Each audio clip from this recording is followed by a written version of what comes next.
Hello दोस्तों, मैं लीला गुरु बहन गुरु सबको तहे दिल से प्रणाम करती हूँ। मेरी प्रणाम को स्वीकार कीजिएगा। दोस्तों, आप लोग कैसे हैं हमें बताते रहिएगा। बहुत ही उत्सुक रहती हूँ कि आप लोग कैसे हैं, क्या है। कमेंट बॉक्स में लिखते हैं तो मुझे बहुत अच्छा लगता है आप लोग के बारे में सुनकर, और फिर भी उसका रिप्लाई भी आप लोग को देती रहती हूँ और दूंगी। कोई भी आपके जीवन में तकलीफ हो, कोई भी प्रॉब्लम हो, कोई भी कष्ट हो तो मुझसे शेयर करिएगा। मैं भी अपने गुरुदेव से बोलकर आपका जीवन का जो भी तकलीफ है गुरु जी को बोलती रहती हूँ। तो जीवन में कितना भी कष्ट आए तो घबराइएगा नहीं, गुरु पे भरोसा रखिएगा। और भरोसा रख करके जो आप चलिए देखिए तो आपका ज़रूर उसका जो है निवारण आप लोगों को मिलेगा। दोस्तों, तो कल गुरु पूर्णिमा है, हम लोग जा रहे हैं भूतनाथ गंगा स्नान के लिए।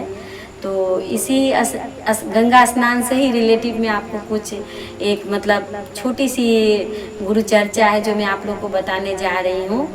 ये गुरु चर्चा इस तरह से है कि एक गुरु बहन थी जो नई नवेली शादी करके आई थी। तो शादी करके आई थी तो बहुत उसे भी मन था गंगा स्नान जाने के लिए।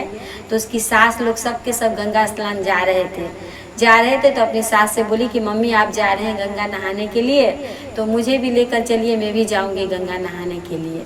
तो सास बोली कि नहीं बहू, अभी तो तुम नई नवेली हो, अभी तुम घर से कैसे निकलोगी, घर से निकलने के बाद मुझे लोग क्या बोलेंगे, तो तुम अभी मत जाओ।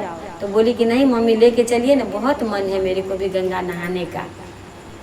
अब देखिए, जो भक्ति में डूबी रहती है, जो भगवान से कनेक्शन में रहती है, तो उसे मतलब गंगा स्नान करना, पूजा में जाना, सत्संग में जाना, उसका मन ससुराल जाए चाहे कहीं भी जाए, उनका मन मतलब हमेशा ही कहता रहता है कि मैं इस जगह पे जाऊं। लेकिन कुछ चीज़ें हैं जो आप मायके में करेंगे वो आप ससुराल में नहीं कर सकते हैं। आप जो ससुराल में करेंगे तो मायके में नहीं कर सकते हैं। जैसे ससुराल में देखिए क्या है, हम माँ के घर में क्या है, कभी घर से कहीं भी निकल गए, कहीं भी चले गए, पर ससुराल में इस तरह से नहीं होता है। थोड़ा होता है कि चलो बंधन में हम लोग रहते हैं कि चलो सास अभी नए हैं तो कहीं बाहर नहीं निकलेंगे, कहीं यहाँ वहाँ नहीं जाएंगे। इस तरह से सास जो बोलेंगी उनका बात हमें करना है, उनका बात मानना है, इस तरह से। अब मायके में क्या है, मम्मी बोलेगी वहाँ मत जाना बेटा, फिर भी नहीं मम्मी मुझे जाना है, मम्मी मैं जाऊँगी। तो कुछ चीज़ें जो है सो मेरे को लेकर चलना पड़ता है हम लोगों को यहाँ वहाँ का, तो मायके का भी लेके चलना पड़ता है। और फिर आप तो जानते हैं एक लड़की का तो कितना भूमिका निभाना पड़ता है, बहुत चीज़ लेकर हम लोग को चलना पड़ता है। तो वो बहुत ही मतलब अपनी सास को कहने लगी कि मम्मी हमें ले चलिए, हमें चलना है। तो नहीं लेके गई सास। अब वो सास लोग चली गई गंगा स्नान के लिए, तो बहू क्या करेगी, बोली कि देखिए बहुत ही मन है गंगा नहाने का।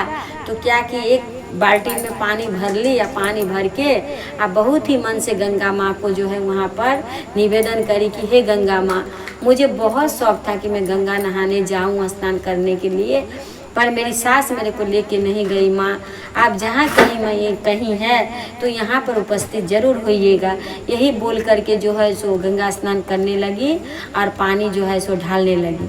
तो जैसे वो गुरु बहन पानी ढालती है, ऐसे अपना नहाती है, बोलती है जहाँ नहाए वहीं गंगा, जहाँ नहाए वहीं गंगा, हर हर गंगे। गुरु बहन बोल करके जो है मन से अपना नहा रही है घर में, मानो ऐसा वो नहा रही है कि जैसे कि गंगा में स्नान कर रही हो, इस तरह का।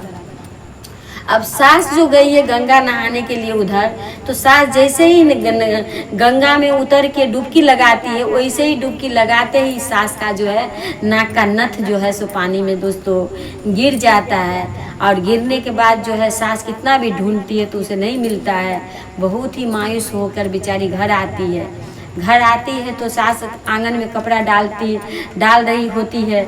तो बहू जाती है दौड़ के बोलती है मम्मी जी देखिए तो ये नाक का नथ जो मैं नहा रही थी वहाँ मुझे मिला, मेरे को तो लग रहा है ये नथ आप ही का है। तब सास को पूरी बात समझ में आ जाता है कि नहीं, गंगा नहाने हम जाते हैं, हमारा मन में जो है कि नहीं हम गंगा स्नान जाएंगे, पर गंगा नहाने जाना ही जरूरी है ये नहीं है। अगर हम घर में भी नहाते हैं, अगर घर में भी हम उस भाव से नहाए कि जहाँ माँ मतलब जहाँ पानी है, ज़्यादा है थोड़ा है कुछ भी है, लेकिन गंगा वो भी है, यही समझ के अगर हम वहाँ पर स्नान करें तो गंगा माँ को फिर वहाँ पर उपस्थित होना ही होना है। देखिए दोस्तों, उनकी सास जो उनको नहीं लेकर गई गंगा स्नान करने के लिए, तो इसका तात्पर्य ये है कि उनका नाक का जो नथ गंगा में गिर गया या फिर कुछ भी, तो वहाँ वो नथ इनका बहू को मिलना, इसका मतलब ये उनको दिखाया गया कि मैं आप तो नहाने गई थी गंगा, पर आप वहाँ भी माँ गंगा थी और मैं जो घर में नहा रही हूँ ये भी माँ गंगा ही है, ताकि उनका नाक का गिरा हुआ नथ जो है सो इनको मिलता है। उसी दिन से दोस्तों हम लोग एक मुहावरा कहते हैं कि जहाँ मन चंगा तो कठौती में गंगा, जहाँ नहाए वहीं गंगा। तो ये बात सही, अगर मन चंगा हो तो कठौती में नहाइए तो वहीं पे गंगा है। तो गंगा माँ को कहीं भी देखिए, कभी कभी क्या होता है, भरा मतलब नदी दरिया में आप नहीं मरोगे डूबकर, फिर कभी कभी क्या होता है थोड़ा सा पानी में इंसान का मृत्यु हो जाता है। तो क्या है, इसी तरह से मृत्यु अगर लिखा होगा तो ज़्यादा पानी में भी डूब के होगा, अगर नहीं तो कम पानी में भी होगा। इसी तरह से अगर हम माँ को पुकारते हैं तो जहाँ अगर बाथरूम में नहा रहे, नदी का पानी में नहा रहे हैं या फिर कहीं डबरा में भी नहा रहे हैं, तो वो गंगा ही माँ है। ये समझ के हम अगर नहाए तो गंगा स्नान के बराबर में ही हमें पुण्य मिलती है। इसी भाव से हमें स्नान करना भी चाहिए, क्योंकि गंगा स्नान तो मान के चलिए कि महीना में 6 महीना में साल में हम लोग एक बार जाते हैं, घर में नहाते हैं डेली। आप बोलिए ना हर हर गंगे जहाँ नहाए वही गंगे, तो गंगा माँ तो वही है, जो पानी सब नहा रहे वही गंगा माँ है, वही गंगा है। तो ये हमारे मन के ऊपर में निर्भर करता है कि किस भाव से हम नहा रहे हैं, किस भाव से हम गंगा माँ को यहाँ पर देख रहे हैं, किस भाव से हम गंगा माँ को गंगा में देख रहे हैं, वही भाव आपको मिलेगा। तो दोस्तों, मैं आशा करती हूँ ये चर्चा आप लोगों को अच्छा लगा होगा। अगर अच्छा लगे तो आप लोग ज़रूर बताइएगा। मैं गुरु शोहर सबको तहे दिल से मैं फिर से प्रणाम करती हूँ। आप लोग को मेरा प्रणाम स्वीकार।